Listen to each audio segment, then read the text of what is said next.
Under pressure, West Ham manager Julian Lopetegui can breathe a sigh of relief after his side won 2-0 against Newcastle at St James's Park last night. The Tottenham goalkeeper Vicario has had surgery after playing 60 minutes with a broken ankle against Manchester City on Saturday. I tell you what a blow that is for Tottenham, Coisty. Yeah, massive. After the result of the season for them, it's the argument would be, Jeff, they managed it without their two main centre-backs as well, so they have to obviously do the next few games without the standard normal goalkeeper. Yeah. But I just could not believe that performance and result at the weekend. Oh, it was amazing. But I mean, in goal, they've got to put their trust in Fraser Forster. He's 36 now.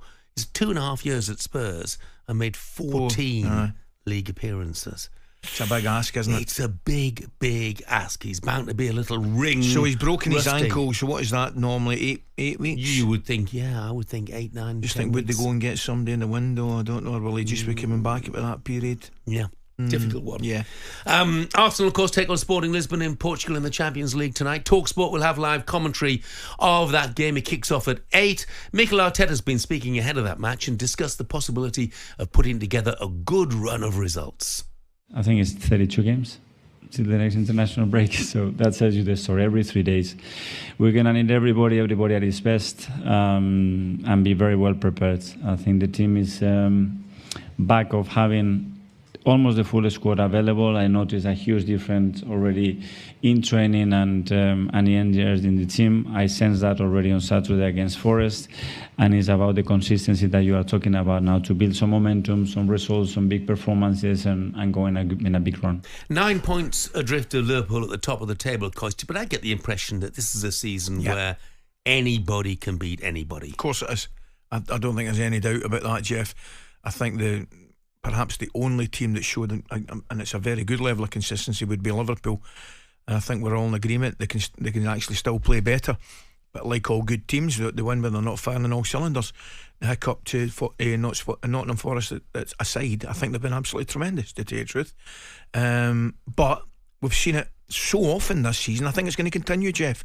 Bournemouth getting great results, Brighton getting great results, Leicester winning at Tottenham. I think it's just going to be one of those seasons, and whether Liverpool can contain that level of consistency or maintain, that level of consistency will remain to be seen. But I still think it's when I say it's wide open, I still think it's probably only 3 teams that could win it, and I'm maybe writing Chelsea off at my peril, but that's where I'm at this moment in time. As far as Arsenal are concerned in Europe, 1 win in 8 away games. They've got a Sporting tonight. 7 o'clock the coverage starts here on talkSPORT. Time now to talk about this man.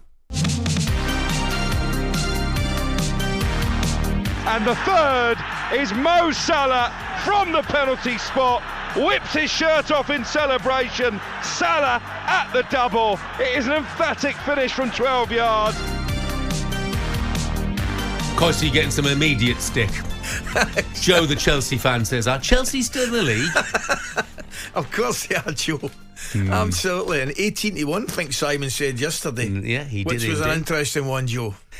But look, that was a clip from the weekend, of course. Southampton 2, Liverpool 3. It was all about Mo Salah in the second half. Shabahn's back with us. Good morning. We're reading into Mo Salah's interview in a bit more detail. It's viral. People are confused. A, why he's not been offered a new contract by Liverpool, but B, also the timing of this interview. So he got 2 goals against Southampton, and then he stops to speak to the written press. Now, what's fascinating is that he's done that twice in his whole 7 years at Liverpool, so he never speaks to the written press. Dom King, for example, writing in the Mail today, saying that he is the Scarlet Pimpernel when it comes to dealing with the press. He rarely will speak to them unless he really has to.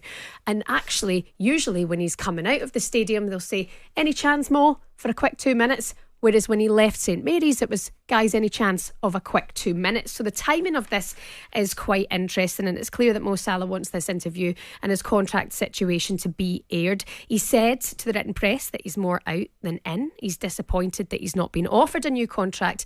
Now we're nearly into December. Now, Jamie Carragher was quite strong on this yesterday. He said with the week that the team have coming up against Real Madrid and City, that he's quite disappointed that Mo Salah has chosen now to speak out. Is this a selfish act? Well, when should he speak out?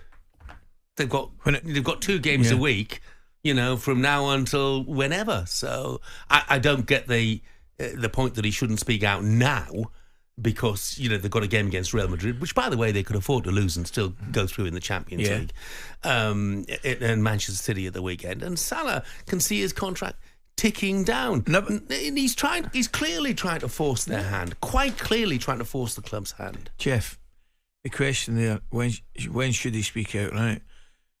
Then is when I tell you when he shouldn't speak out. When he's had a nightmare and missed 3 chances, that's when he shouldn't speak out.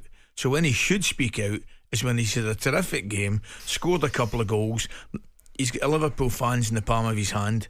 That's when he should speak out, and that's exactly what he's doing. Well, this is interesting because I feel that Mo Salah has dropped hints from the beginning of the season. He does post-match press conference after playing Manchester United. He spoke to TV straight after that game, said this might be his final season. And then, of course, there was the cryptic Instagram post after he played against Brighton. We said, whatever happens, you'll never forget that feeling of scoring at Anfield. So perhaps he has been dropping the clues. So it begs the question, why on earth has he not been offered a contract from Liverpool yet?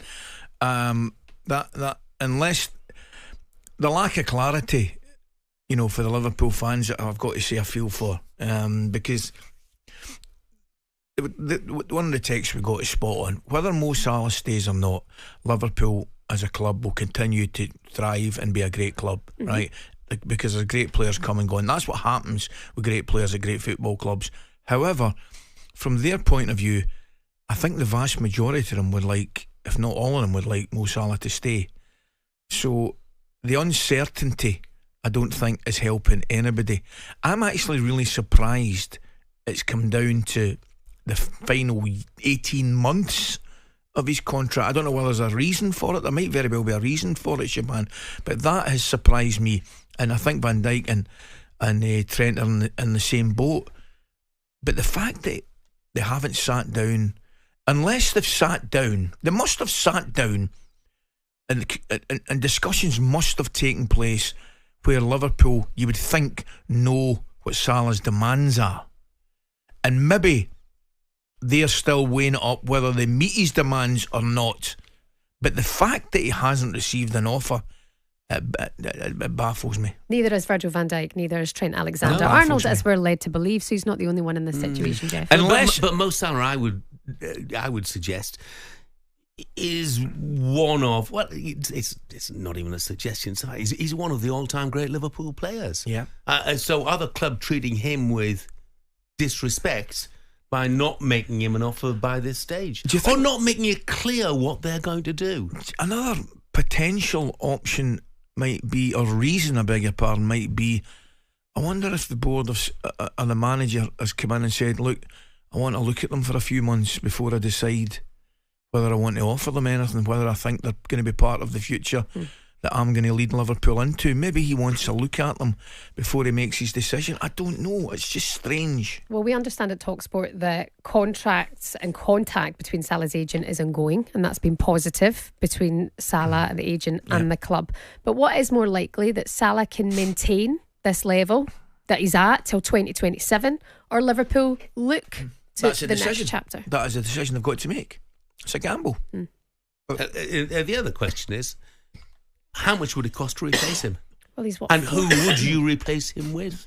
Oh, you made a good point, and it's a valid question. Jared Bowen would somebody that would come into that equation, but all of a sudden you're going to have to fork, like, I don't know, 100 million, whatever it may be, of a transfer fee. Then you've got to pay his wages. I just want to, Ali, see on the subject of selfishness, if one of your teammates had done that, chosen this week of all weeks to make your contract situation be heard, would that bug you?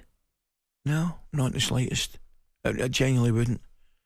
No, because somebody as high profile as Salah is going to get asked the questions all the time, and he's just answered he's answered the question truthfully. But he went to the press, is the difference.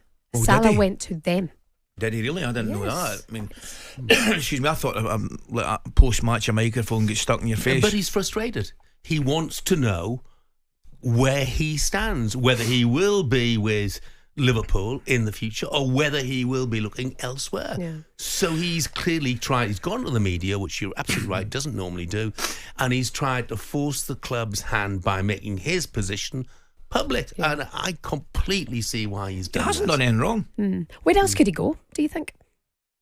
Saudi? Well, it's blindingly, obviously, he could go to Saudi. I desperately hope, you know what I think about Yeah, that. me too. I desperately But hope. want him to stay. But he doesn't. He's got Everybody far wants too him to much to stay. offer. Far too much to offer. Yeah, everyone wants him to stay course we because do. he is a brilliant footballer, a brilliant athlete as well. And whether he speaks to the press or not, he's been a great ambassador over the years. He's been some too. player.